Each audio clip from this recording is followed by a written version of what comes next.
Hello students, welcome to my YouTube channel. Today we are going to discuss new topic resolution of vectors. ठीक है, तो हम लोग previous video lecture में unit vector तक cover कर चुके थे. ठीक है, अब इसके बाद से हम लोग रिजोल्यूशन ऑफ वेक्टर्स पढ़ेंगे. ठीक है, अब इसमें यूनिट वेक्टर में हम लोग डिफिनीशन छोड़ दिया था, तो उसका डिफिनीशन है in order to convert a scalar into a vector we multiplied the quantity with unit vector. ठीक है, तो कोई भी स्केलर मैंने बताया था कि आपका जैसे कि लखनऊ हो गया, कानपुर हो गया, 500 किलोमीटर दे रखा है यहाँ पे. अब तो 500 क्या है, आपका जो एरो बताया था, जो प्रीवियस वीडियो में बताया था कि जो एरो डिनोट करता है वो क्या बताता है, आपका डायरेक्शन बताता है आपका. ठीक है, तो 5 किलोमीटर इन ईस्ट डायरेक्शन, तो ईस्ट डायरेक्शन मतलब जो एरो बताता है ये आपका डायरेक्शन शो करता है. इट मीन्स आपका यूनिट वेक्टर होता है. ठीक है, तो ये आपका 500, इसका मतलब कि जो स्केलर क्वांटिटी है 500 किलोमीटर स्केलर क्वांटिटी है, वो कन्वर्ट करता है आपका वेक्टर क्वांटिटी में. वेक्टर मतलब कि एरो मतलब कि ईस्ट वेस्ट नॉर्थ साउथ जैसे भी हो गया उसको कन्वर्ट करता है, तो उसको मतलब मल्टीप्लाई करते हैं यूनिट वेक्टर से, तो होता है आपका यूनिट वेक्टर. ठीक है, अब आ जाइए रिजोल्यूशन ऑफ वेक्टर. अब रिजोल्यूशन ऑफ वेक्टर क्या होता है, ये हम लोग क्यों पढ़ते हैं. जैसे कि मैंने बताया था आपको, ये एक्स वाई और जेड डायरेक्शन होता है, 3 प्लेन होते हैं आपका. इसको आई कैप बताया था, इसको जे कैप बताया था, इसको के कैप बताया था. ठीक है, ये बताया था आपको. बट ऐसा तो ज़रूरी नहीं है कि जो भी आपका कंपोनेंट होगा वो आई या तो जे में ही होगा. ऐसा तो कोई ज़रूरी नहीं है ना. आपने प्रीवियस वीडियो तो देखा होगा ना कि उसमें बस आई लेते थे या तो जे लेते थे या तो के लेते थे. ठीक है, जैसे मैं बताया था यहाँ पे 500 kilometre in x direction, it means 500 I cap लिखा था यहाँ पे, आई कैप लिखा था. बट ऐसा तो जरूरी नहीं है कि केवल आई जेड आई वाई और जेड में ही कंपोनेंट में ही आपका लाई करेगा. ऐसा तो जरूर, ऐसा भी हो सकता है यहाँ पे ये प्लेन पे भी लाई कर सकता हो. जब प्लेन पे लाई करेगा तो ये 2 कंपोनेंट होगा आपका. इट मीन्स 2 डायमेंशन है आपका, एक्स और वाई होगा या तो वाई और जेड होगा. तो इसमें अगर कोई वेक्टर यहाँ पे गिवन है तो उसका रिजॉल्व कैसे करेंगे इन एक्स और वाई डायरेक्शन में. ठीक है, तो जनरली हम लोग रिजोल्यूशन ऑफ वेक्टर कहने का मेन मोटो ये है कि कोई भी प्लेन है जहाँ पे आपके 2D यहाँ पे गिवन है, उसको कंपोनेंट को एक्स और वाई कंपोनेंट में उसको रिजॉल्व करने के लिए हम लोग रिजोल्यूशन ऑफ वेक्टर पढ़ते हैं. ठीक है, अब यहाँ पे देखते हैं, यहाँ पे जैसे कि ये हो गया आपका एक्स और ये हो गया आपका वाई. ठीक है, ये वाई डायरेक्शन है, ये एक्स डायरेक्शन. ये मेरा प्लेन है, ये आपका प्लेन है. ये इस प्लेन पे कोई कंपोनेंट है आपका, जिसको आर वेक्टर बोल देता हूँ, रिजल्टेंट वेक्टर बोल देता हूँ. ठीक है, अब इस रिजल्टेंट वेक्टर या प्लेन में लाई कर रहा है, इसका कंपोनेंट मुझे फाइंड आउट करना है एक्स और वाई डायरेक्शन में. तो हम लोग मान लेते हैं यहाँ पे ये सनलाइट है, ये सनलाइट इस पे पड़ रहा है, सनलाइट इस पे आपका वर्टिकल फॉर्म में पड़ रहा है, तो ये आपका इसी में पड़ेगा, आपका यहाँ से यहाँ तक पड़ेगा, आपका यहीं तक पड़ेगा. इसको मैं आर एक्स बोल देता हूँ और ये आपका वर्टिकल कंपोनेंट ये आर वाई बोल देता हूँ. ठीक है, ये आर एक्स और ये आर वाई हो गया. ठीक है, अब मुझे आर एक्स वैल्यू बताना है और आर वाई की वैल्यू बताना है. ठीक है, अब इसको इस जो ये एंगल देता हूँ यहाँ पे थीटा गिवन है, इसको मैं बाहर कर लेता हूँ यहाँ पे. ये हो गया आपका एक्स, ये हो गया वाई और ये हो गया आपका आर, ये हो गया थीटा. ठीक है, ये आपका राइट एंगल ट्रायंगल है आपका. तो ये है आपका 90 डिग्री, एक्स वाई और आर. तो यहाँ पे मैं लिख सकता हूँ साइन थीटा इक्वल टू कितना होता है आपका वाई बाई आर. तो वाई इक्वल टू कितना हो गया, वाई इक्वल टू हो गया r sine theta. Similarly cos theta equal to क्या होगा एक्स बाई आर. तो ये हो गया आपका x equal to are cos theta, यही हुआ आपका. ठीक है, अब एक्स की जगह पे मैं क्या लिख सकता हूँ आर कॉस थीटा, वाई की जगह पे क्या लिख सकता हूँ आर साइन थीटा. तो एक्स क्या रिप्लेस है आर एक्स है, वाई क्या रिप्लेस है आर वाई है. तो are X equal to are cos theta और R Y equal to R sine theta. ठीक है, ये हो गया, ये हो गया इसके कंपोनेंट वैल्यू। अब बट इसके फॉर्म में कैसे लिख सकते हैं यहाँ पे, आई और जे के फॉर्म में कैसे लिख सकते हैं यहाँ पे, तो r vector equal to are cos theta, इसको मैं एक्स है, ये वाई है, तो आई एक्स को मैं क्या बताया था, आई कैप बताया था, यहाँ पे यूनिट वेक्टर के फॉर्म में लिखना है तो R cos theta I cap plus R sine theta J cap. अब मैं इसको आर को इतना लिख सकता हूँ वेक्टर फॉर्म में, R cos theta I cap और आर साइन थीटा जे कैप, क्योंकि ये आर कॉस थीटा किस फॉर्म में है आपका, ये आपका न्यूमेरिकल वैल्यू है। अब डायरेक्शन मैं दूंगा यहाँ पे वेक्टर को लाने के लिए, तो आई कैप यहाँ पे किया प्लस यहाँ पे ये वाई कैप है आपका, तो आर साइन थीटा जे कैप हो गया। ठीक है, ये आपका आर है रिजल्टेंट जो कि प्लेन में लाई कर रहा है, कौन सा प्लेन में, एक्स वाई प्लेन में, तो x component plus y component. अब देखो आर की वैल्यू कैसे आ रही है। ठीक है, अब ये क्या है आपका आर एक्स आर वाई। ठीक, तो आर इक्वल टू क्या होता है under root r x square plus r y square, यही हुआ रिजल्टेंट वेक्टर यहाँ पे। तो ये हो गया आपका under root x square plus y square, तो ऐसे r x square plus r y square, तो इसको वैल्यू लिखेंगे यहाँ पे r square cos square theta r square sine square theta. ठीक है, इसमें आर कॉमन ले लेंगे, आर स्क्वायर अंदर कॉमन लेंगे यहाँ पे, तो cos square theta plus sine square theta हो जाएगा, और cos square theta plus sine square theta equal to 1 होता है। तो ये हो गया under root r square equal to r, ये हो गया आंसर। अब देखो यहाँ पे ये रिजल्टेंट आ गया आर, प्रूफ कर दिया ना, यहाँ पे रिजल्टेंट आर है, तो इसकी वैल्यू हो जाएगा x square plus y square, यही रिजल्टेंट है जो कि प्लेन एक्स वाई प्लेन में लाई कर रहा है आपका। ठीक है, तो इसके दो कंपोनेंट हुए आपका, एक एक्स में हुआ एक वाई में हुआ। आपका एक्स की वैल्यू क्या है आपका आर कॉस थीटा, वाई में क्या है आपका आर साइन थीटा है आपका, जो कि आर वाई बोला था मैंने, आर एक्स हो गया, अंडर रूट निकाला रिजल्टेंट आ गया, आर की वैल्यू आ गई। ठीक है, अब डायरेक्शन देखते हैं यहाँ पे टेन थीटा निकालेंगे, जो डायरेक्शन होगा आपका, तो टेन थीटा इक्वल टू क्या होगा आपका r y upon r x. ठीक है, तो ये हो गया आपका क्या वैल्यू है आर साइन थीटा, और ये हो गया आर कॉस थीटा, ये प्रूव कर दिया यहाँ पे टेन थीटा हो गया। ये हो गया डायरेक्शन ऑफ वेक्टर, इसको बोलते हैं डायरेक्शन ऑफ वेक्टर बोलते हैं। ठीक है, यहाँ तक समझ में आ गया, इसके आगे चलते हैं। एक क्वेश्चन लेते हैं कि कोई आपका वेक्टर है जो कि एक्स और वाई प्लेन में लाई कर रहा है, फोर्स बोलता हूँ 5 न्यूटन फोर्स है आपका, एफ की वैल्यू यहाँ पे, जो कि एक्स वाई प्लेन में लाई कर रहा है, और इसका मुझे कंपोनेंट फाइंड आउट करना है।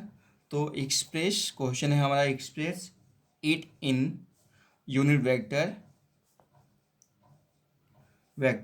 फॉर्म, यूनिट वेक्टर फॉर्म में लिखना है इसको। ठीक है, तो वही है आपका सिमिलर, यहाँ पे ये ट्रायंगल है, यहाँ पे एंगल दिया है आपका 37 डिग्री। तो आइए पहले एंगल के लिए क्या क्या 37 डिग्री के लिए साइन कॉस की वैल्यू क्या होती है पहले देख लेते हैं यहाँ पे। ठीक है, तो ये है आपका right angle triangle.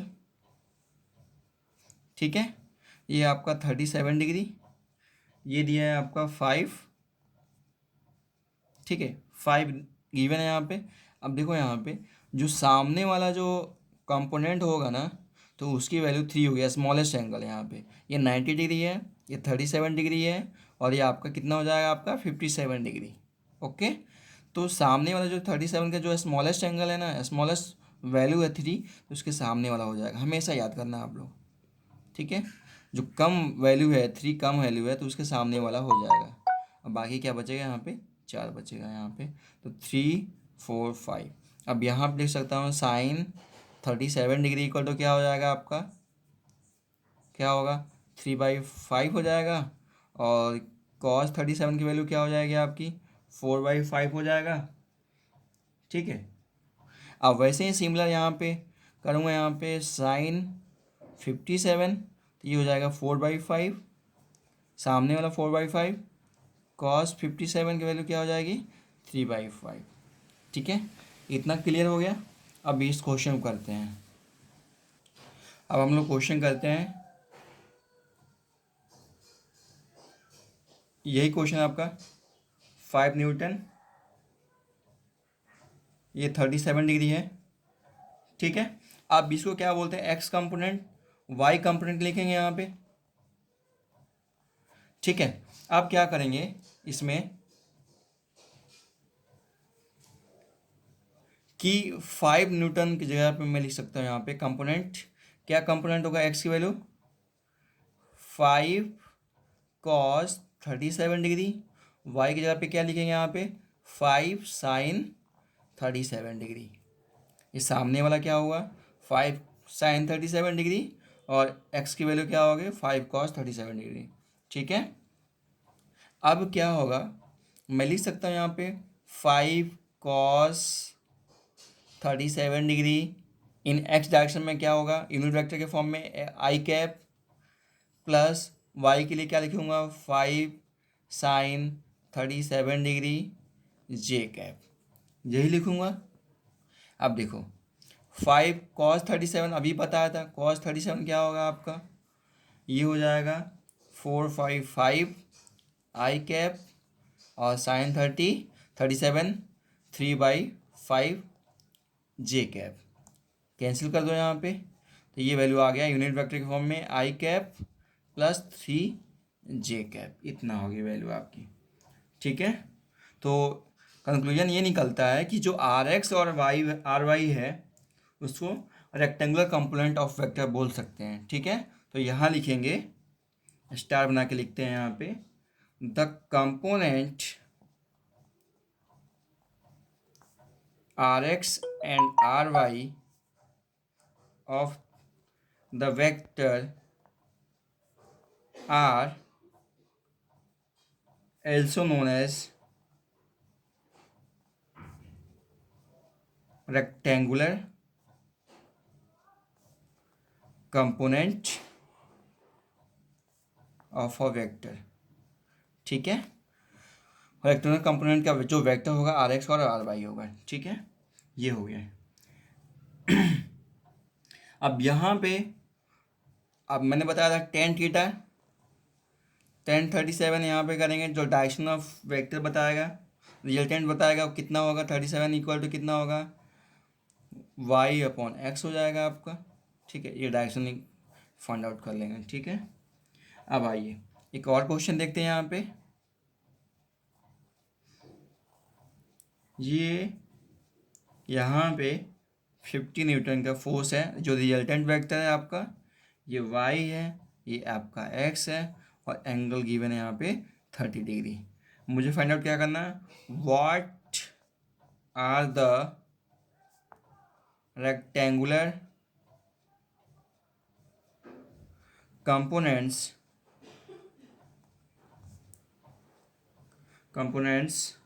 Of this force.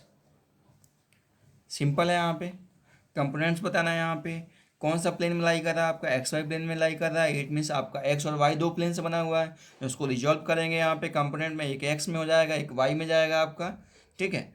तो यहाँ पे करेंगे, यहाँ पे आर बोल देता हूँ, आर इक्वल टू 50 न्यूटन, तो यहाँ पे आर एक्स बोल देता हूँ, ठीक है, और ये हो जाएगा जो आर वाई हो जाएगा, ठीक है। तो आर एक्स इक्वल टू क्या हो जाएगा आपका r cos theta, it means r की वैल्यू क्या है 50 cos 30 डिग्री, ठीक है, 25√3 हो जाएगा, cos 30 की वैल्यू क्या होता है √3/2, ठीक है। अब यहाँ पे आर वाई की वैल्यू क्या हो जाएगा आर साइन थीटा, ये होगा 50 sin 30 डिग्री, तो ये हो जाएगा 50 sin 30 की वैल्यू क्या होता है 1/2, ये 1/2 इट मीन्स 25 न्यूटन, ठीक है, इतना हो गया। अब यहाँ पे कंपोनेंट निकाल दिया, आर एक्स और आर वाई निकला, अगर यूनिट वेक्टर के फॉर्म में लिखना है यहाँ पे तो are x i plus r y j cap लिखेंगे यहाँ पे, आर को आर वेक्टर को, तो यहाँ पे लिखेंगे 25√3 आई कैप प्लस 25 जे कैप, ये हो गया आपका यूनिट वेक्टर के फॉर्म में, ठीक है। तो ऐसे क्वेश्चन करते हैं। अब देखो यहाँ पे कि इसी रिजोल्यूशन को कि हर जगह यूज करेंगे। जब आप जाओगे ना, न्यूटन्स लॉ ऑफ मोशन पढ़ोगे आप लोग, तो वहाँ पे कंपोनेंट फाइंड आउट करना पड़ेगा। जैसे कि मैं एग्जांपल बता रहा हूँ आपको, इस तरीके का है कि अगर ये आपका एक्स डायरेक्शन में ये इंक्लाइंड प्लेन है, इस प्लेन पे आपका एक बॉक्स रखा हुआ है, ठीक है, और ये एंगल आपका यहाँ पे थीटा गिवन है, और ये मास इसका एम है, तो इसका कंपोनेंट क्या होगा, ठीक है। तो ये कंपोनेंट इसको फाइंड आउट करना है कि find the component of x and y का, ठीक है। तो क्या करेंगे, अगर यहाँ पे ब्लॉक रखा हुआ है, तो कोई ब्लॉक यहाँ पे हवा में लटकी हुई है या ऊपर रखा हुआ है, पोटेंशियल एनर्जी है उसके अंदर, इट मीन्स उसके अंदर एक force acceleration due to gravity लगता है। तो तो कितना हो जाएगा वेट यहाँ पे, एम जी के इक्वल हो जाएगा आपका, ठीक है। ये एम जी हो गया आपका, जो रिजल्टेंट है वो एम जी हो गया। अब इसके दो कंपोनेंट होंगे आपके, एक होगा आपका वाई कंपोनेंट, एक होगा आपका एक्स कंपोनेंट, यही होगा आपका, दो कंपोनेंट होंगे ना। अगर यही नहीं मानता, अगर यहाँ पे एक्स बोलता हूँ, यहाँ पे एक्स डायरेक्शन, इसको यहाँ पे शिफ्ट कर ले जाओ, यहाँ पे ये एक्स हो जाएगा, ये उसके ऊपर क्या हो जाएगा आपका वाई हो जाएगा। यहाँ पे समझने की कोशिश करो आप लोग कि जो एक्स है, एक्स को मैं यहाँ पे आराम से शिफ्ट कर दिया थीटा एंगल से, तो ये एक्स डायरेक्शन हो गया आपका, और इसके नॉर्मल होता है, परपेंडिकुलर होता है वाई डायरेक्शन, तो ये आपका वाई डायरेक्शन हो गया, ठीक है। इसका मतलब कि ये एक्स डायरेक्शन इसके पैरेलल है, एक्स के पैरेलल है आपका, तो ये एक्स में जाएगा, नेगेटिव एक्स में जाएगा, और दूसरा वाई है तो नेगेटिव वाई में जाएगा आपका। उसके जस्ट नीचे है ना, यहाँ पे ऊपर वाई बोलता हूँ, तो नीचे क्या होगा, माइनस वाई जाएगा, इट मीन्स आपका माइनस जे कैप हो जाएगा आपका नीचे का। एक्स इधर है, जस्ट अपोजिट डायरेक्शन में है आपका, तो इधर क्या हो जाएगा आपका माइनस आई कैप या माइनस एक्स डायरेक्शन, ठीक है। तो ये हो गया। अब यहाँ पे ये जो रिजल्टेंट है आपका एम जी, अब यहाँ पे मुझे फाइंड आउट करना है वाई कंपोनेंट और आपका एक्स कंपोनेंट। तो क्या करेंगे यहाँ पे, अगर थीटा है ये आपका 90 डिग्री है, तो ये कितना हो जाएगा आपका 90 माइनस थीटा हो जाएगा, ठीक है। अब ये 90 माइनस थीटा हो जाएगा, तो इसका मतलब कि ये कितना है, यही है आपका, जस्ट पैरेलल है आपका। देखो यहाँ पे ये बाहर निकाल रहा हूँ आपका, यही है ये थीटा 90 माइनस थीटा, और ये हो गया आपका 90। अब ये कितना हो जाएगा आपका, यही है ना आपका, ये वाला पॉइंट यहाँ करो या तो यहाँ करो, जस्ट पैरेलल है ना इसका, ये इसके पैरेलल हो जाएगा जो कि यहाँ पे खींचेंगे। तो देखो यहाँ पे ये 90, ये पूरा 90 डिग्री हो जाएगा, 90 माइनस थीटा, तो कितना हो जाएगा आपका थीटा हो जाएगा, आ रहा समझ में। ये पूरा 90 डिग्री, ये और ये वाला 90 डिग्री है, और ये वाला एंगल 90 माइनस थीटा, तो ये रिमेनिंग कितना हो जाएगा, थीटा हो जाएगा आपका। अब यही थीटा है आपका, यहाँ पे थीटा बोल दिया आपका, ये थीटा। अब यहाँ पे आपका ये y component minus y component, और ये आपका माइनस एक्स कंपोनेंट, यही मुझे फाइंड आउट करना है यहाँ पे। इसकी रिजल्टेंट वैल्यू है आपका एम जी, ठीक है। तो वाई कंपोनेंट यहाँ पे थीटा एंगल बना रहा है आपका, इसी थीटा एंगल बना रहा है ना आपका, तो ये कितना हो जाएगा आपका एम जी कॉस थीटा, ये हो जाएगा आपका एम जी साइन थीटा, यही होगा ना आपका। तो नेट वेट हो जाएगा एम जी को मैं यहाँ पे कर सकता हूँ M G cos theta, direction क्या है आपका माइनस वाई है, तो minus J cap plus M G sine theta, और डायरेक्शन क्या होगा आपका माइनस आई कैप, ठीक है। तो इसको ये हो गई आपकी, तो इसको लिख सकते हैं minus M G cos theta J cap plus M G sine theta I cap, यहाँ पे नेगेटिव कर लेते हैं यहाँ पे, ठीक है। ये हो गया आपका, तो ये हो गया आपका रिजल्टेंट की वैल्यू। बट एक चीज़ इसमें, एक चीज़ बताओ आप लोग, जैसे कि यही आपका रिजल्टेंट था यहाँ पे एम जी, इसके दो कंपोनेंट हुए थे, एक एक्स एक वाई, तो ज़रूरी थोड़ा है कि ये भी तो ले सकते हैं एंगल।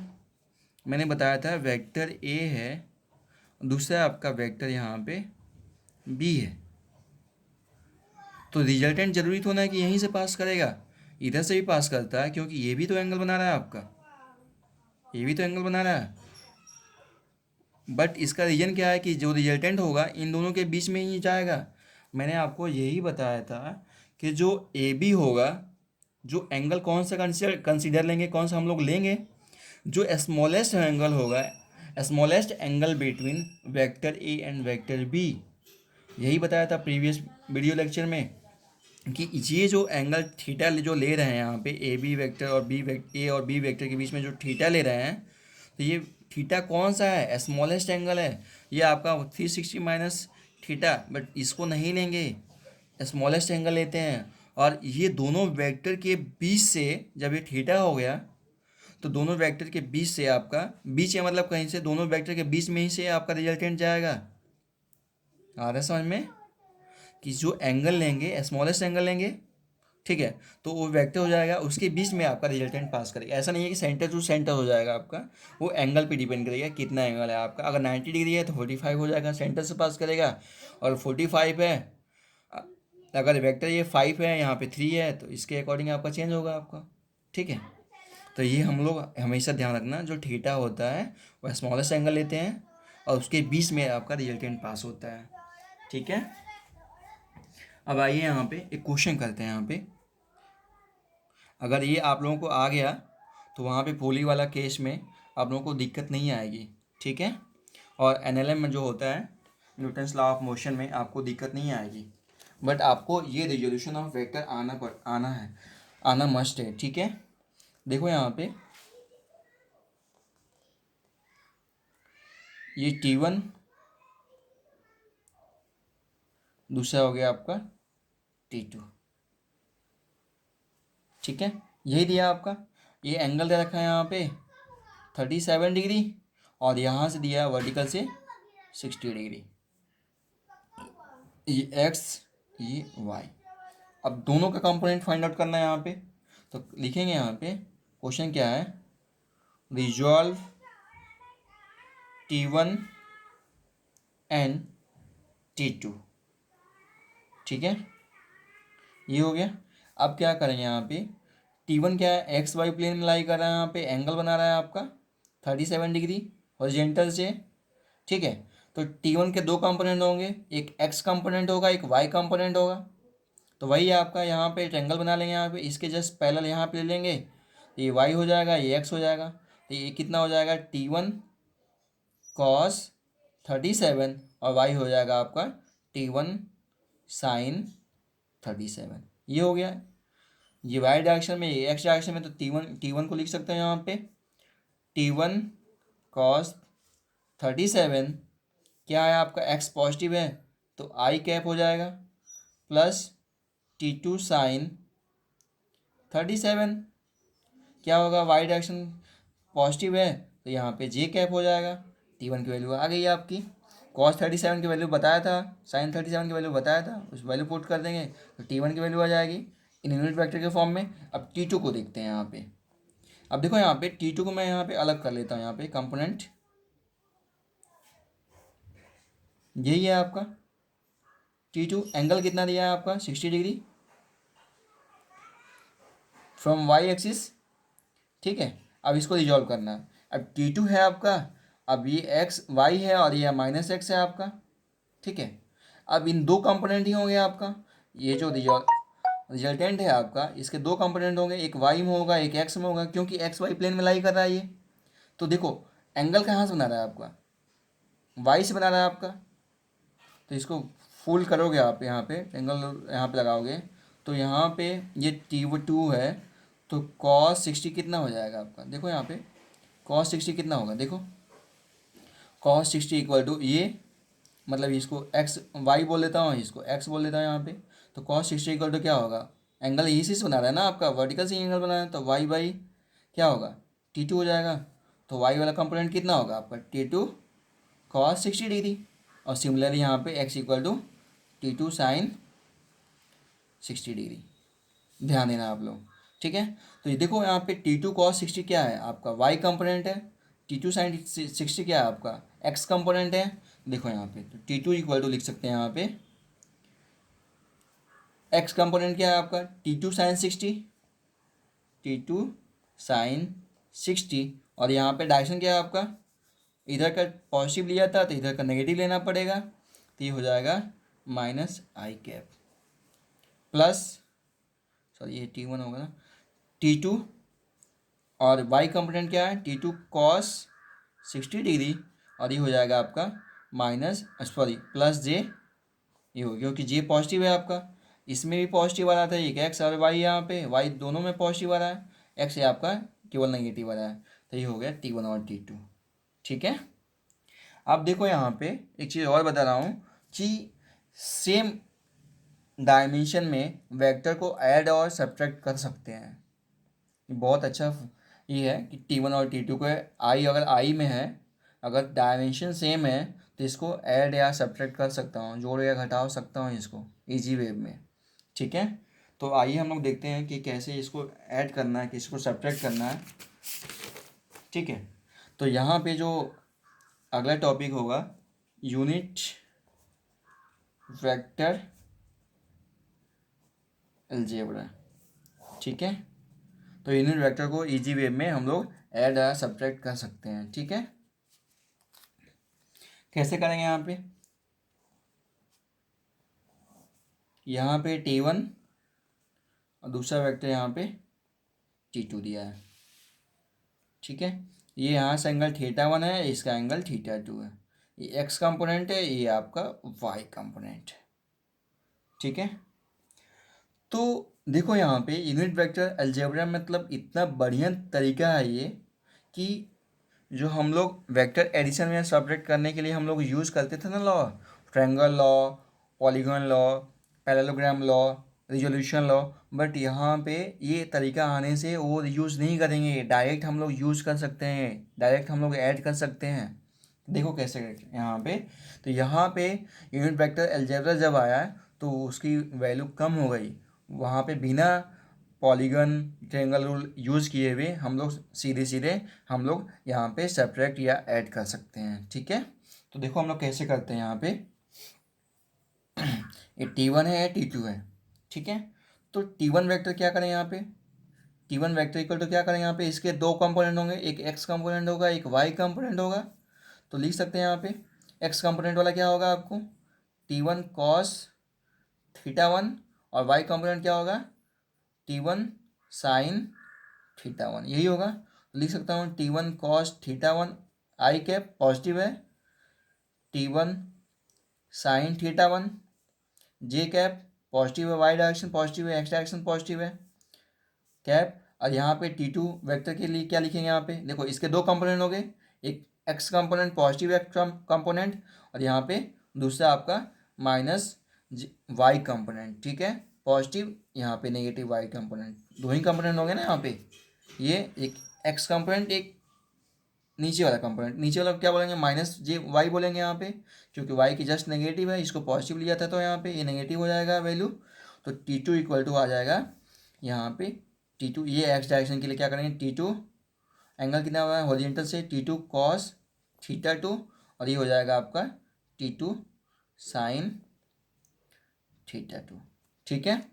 तो लिख सकते हैं यहाँ पे T2 कॉस थीटा 2, और ये पॉजिटिव है, इट मीन्स आई कैप है, प्लस T2 साइन थीटा 2, और यहाँ पे वैल्यू क्या है आपका, नेगेटिव है, तो minus J cap, it means T2 को लिख सकते हैं यहाँ पे T2 cos theta 2 I cap minus T2 sine theta 2 J cap. अब मुझे क्या करना है, ऐड करना है यहाँ पे T1 vector plus T2 vector add करना है यहाँ पे।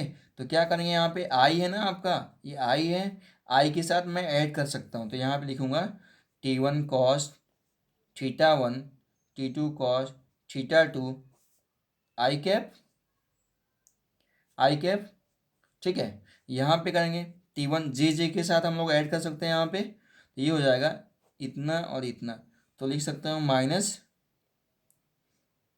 प्लस लिख देता हूँ यहाँ पे T1 sine theta 1 minus T2 sine theta 2, ये हो गया आपका जे कैप, ये हो गया अपना। तो देखो यहाँ पे सिंपल तरीके से हम लोग ऐड कर सकते हैं या सब्ट्रैक्ट भी कर सकते हैं, कोई इशू नहीं है, यहाँ पे सब्ट्रैक्ट कर लो आप लोग। तो T1 vector minus T2 vector, देखो यहाँ पे, तो देखो T1 cos,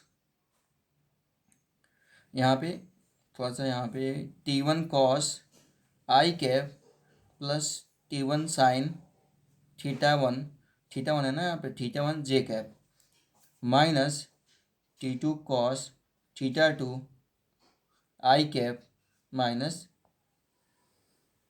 T2 sine theta 2 J cap. ठीक है, इतना ही है आपका जे कैप। यही मुझे माइनस करना है यहाँ पे, देखो माइनस है यहाँ पे, पूरा क्या है आपका T1 है, यहाँ पे क्या है T2 है, ये T1 से T2 माइनस करना है यहाँ पे। अब देखो आई जो कंपोनेंट है इसमें भी आई कंपोनेंट है, ठीक है, तो यहाँ लिख सकता हूँ T1 कॉस थीटा 1 और यहाँ पे माइनस हो जाएगा T2 कॉस थीटा 2, ये हो गया आई कैप, कॉमन हो जाएगा। अब यहाँ पे प्लस है, प्लस T2 साइन थीटा 2, ठीक है। अब देखो माइनस माइनस प्लस हो जाएगा आपका, माइनस माइनस प्लस हो जाएगा ना आपका, तो प्लस T2, सॉरी यहाँ पे T1 है ना, T2 साइन थीटा 2 और ये हो जाएगा आपका जे कैप। देखो यहाँ पे ये हो गया आपका T1 माइनस T2, ये वैल्यू। तो हम लोग इजी वे में प्लस माइनस कर सकते हैं according to unit vector algebra. ठीक है, इसके आगे हम लोग अगले वीडियो में करेंगे। Thank you.